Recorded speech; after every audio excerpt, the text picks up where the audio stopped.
The last 48 years, we've provided safe, sober, transitional living for homeless men and women seeking a brand new life away from drugs and alcohol. The residents who come through those doors, literally almost a few weeks later, you start to see a spark in their eye, and then you start to see a smile.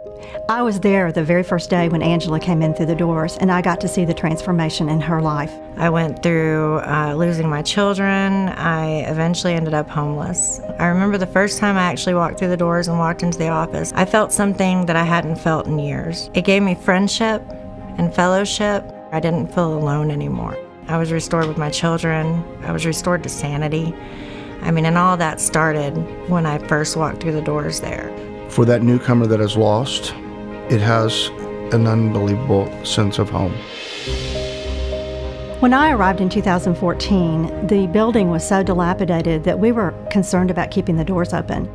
The first really professional group that came on board with us was HKS. They designed all of our architectural plans, and then when we were ready to start calling for help, then people believed in us because we had something to show them about what we wanted for our future. Quickly thereafter, KDC came alongside and said, we want to make this happen.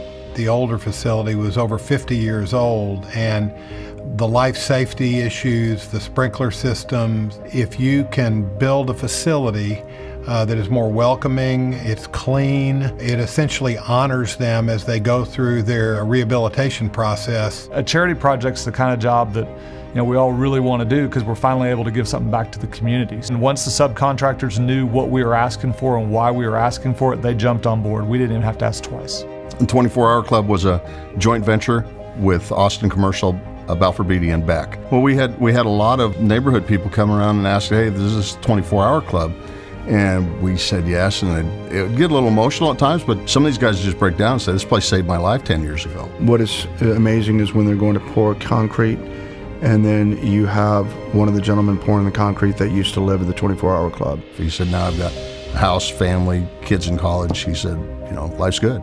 A lot of the subcontractors, through their heartfelt generosity, funded all of their work for free. To those that have been given a lot is expected. That has been the philosophy of each one of the companies that gave an enormous amount of time, effort, sweat to make this facility work, and for that we're very, very grateful.